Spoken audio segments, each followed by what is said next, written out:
This is a reaction podcast to an episode I listened on the For Your Innovation podcast. And it was Brett Adcock, and he's the founder and CEO of a company called Figure.ai. And the reason I'm so interested in this episode is that he's working on humanoid robots. He's trying to solve the problem that the Tesla humanoid robot is trying to solve, which is create a human-like machine that can do tasks within a sort of factory setting and potentially lower the cost of production, change production flows, bring Moore's law into much deeper into the concept of production. So this is the main takeaway from the interview, though, is it's very it's in line with what we're thinking here at Orange Capital Partners. That's why I want to mention it. It's that we need to start deploying a robot fleet. We need to bootstrap robotics so that the robots can learn from each other and build a system of data and learn and just keep going from there. This is the key. I'm not sure. I mean, Brian's certainly very influenced by Tesla. He's based here in California. I'm not sure where exactly they are in California.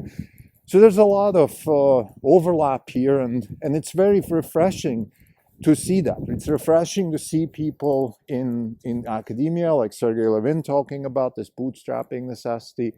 And of course, it's very refreshing to see that also in the business world. This is Not In Wrong podcast. It's December 6, 2023. This is Krim Delco. Since the last update, the fund is up 5.8%. The market's flat. For the year, we're up 110%. The market's up 19%, and we're up from about 91%. So Brett Adcock, he's a serial entrepreneur. He's built two companies, as far as I know, or what he talks about. And one of them was sold to Adecco. The other is now public through a SPAC. And he's now on his third. And Figure.ai is a robotics company that has a mission to solve the robotics problem. Now, what exactly is the robotics problem? We have to be, I think, pretty clear about that before we even start talking about the pros and cons of robotics and things like that. So what we're talking about when we talk about robotics problem, at least here at Orange Capital Partners, the way we see it is we see the robotics problem as a human-like factory worker problem. So this is the fundamental idea behind this. So what that means is there's robotics deployed in the wild in many places. We have robots in car manufacturing. We have robots in bottling plants. We have robots in medical pharmaceutical production. So there's a lot of robotics in all kinds of places. The point that we're making here is that we want to solve the robotics problem first in terms of capabilities. So what we want the robot to be is independent, flexible, and solve problems that are more sort of ad hoc. Pick up something from the factory floor, avoid a person, fix maybe a pipe that is leaking, or at least actually inform a human that a pipe is leaking.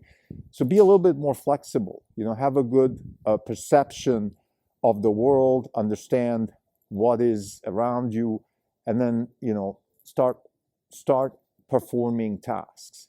So this would be the first thing that we consider a robotics problem. But more importantly, the way we see robotics is like an end-to-end problem. So we want to find a generalizable solution. We want to find a situation where learning can happen sort of in a learning kind of way. I guess that's the way we think about it. We don't want explicit C++ type programming for every task. We don't want this to be like Andrej Karpathy said in his talk that he gave at Stanford in one of the classes, that we have all these bespoke solutions, and then we put them together, and then we put a support vector machine on top of it, and then somehow we classify everything and then execute. But we don't want that. We want end-to-end learning. We want the machine. Why is end-to-end learning interesting? End-to-end learning is interesting for two reasons. One is it's scalable. We don't have to continuously come up with new tasks and new ideas of how to solve a task and all that. But even more importantly, also, with end-to-end learning, machines can learn from learning, and there is this flywheel which is really powerful. So this is the way we see the robotics problem. I'm going to NeurIPS next week, and I'm going to focus on two workshops. One is robotics, one is material science. Really the two things that we care about most also within the context of our Tesla investment. And for people who are new to this podcast, the Not Even On podcast is, the purpose of the podcast is to give people a sense for what it feels like to run a hedge fund.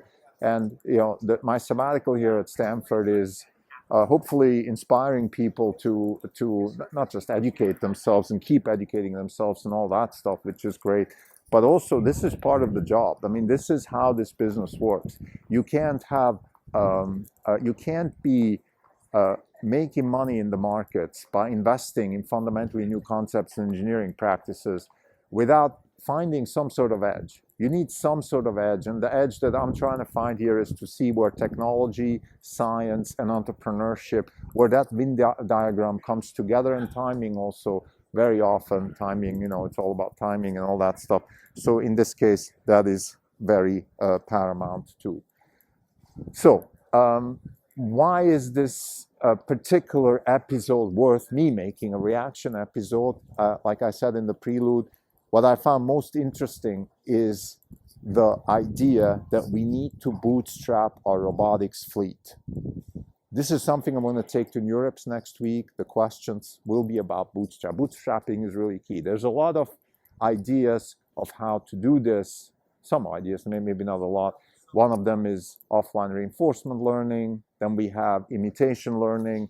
But the best would be if we could start with a robot that can do something and then learn from there.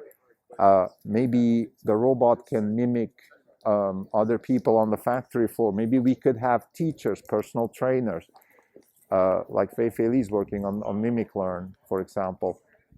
It's not quite clear yet how we're going to tackle this bootstrap problem, but it is the problem. I am happy that Figure.ai is working on it, and I'm very happy that Brett Adcock has been talking about this.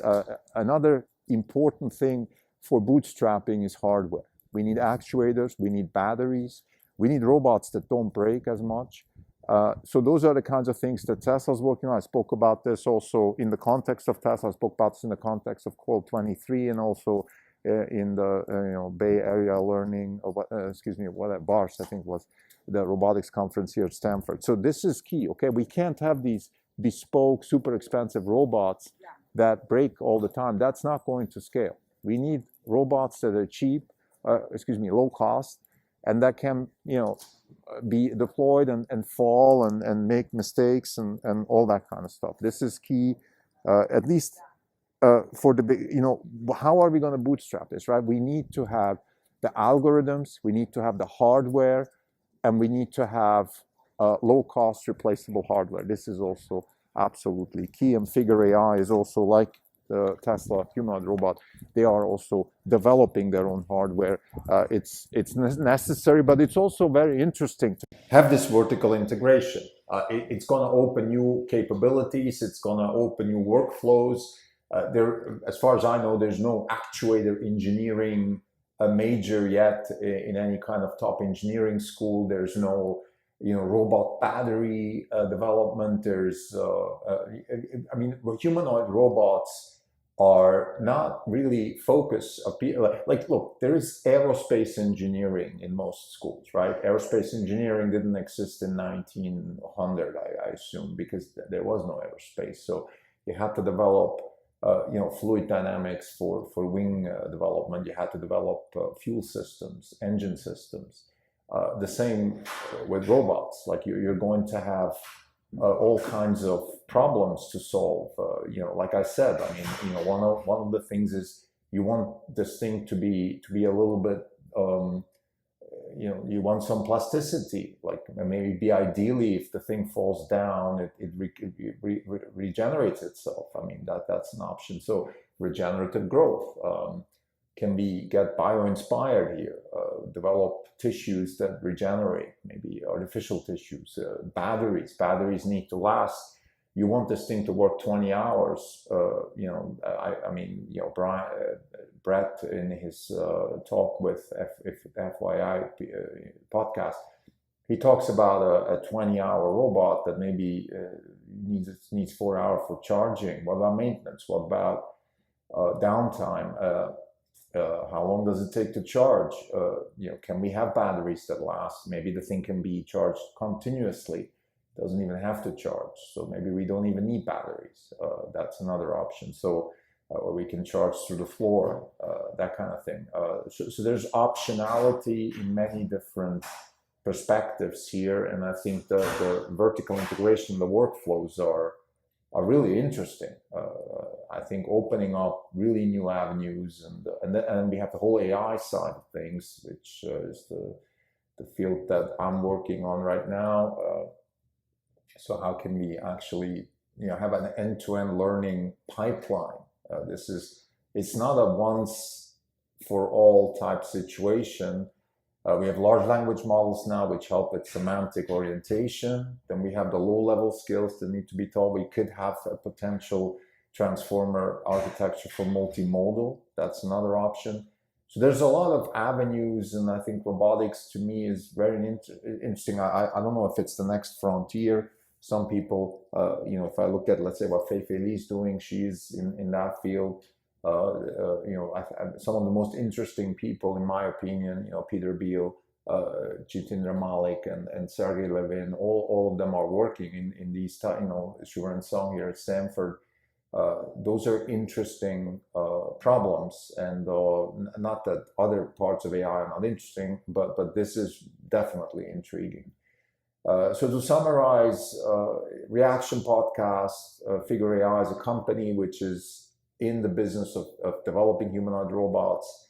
A lot of things were said on the podcast that I think are relevant also to the humanoid robot at Tesla. One is low cost, and the bootstrapping thing, which is very important. And we need to bootstrap those robots, not just in terms of AI and the ability so they can learn from each other, but also in terms of Wright's law, right? We need low cost, large scale production of these things. We need workflows to change. Operation management should be starting at least to think about this.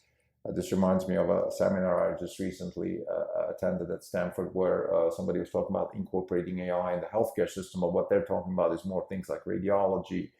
How about like physical AI, and how is that going to be incorporated into workflows? Really interesting questions. Thank you.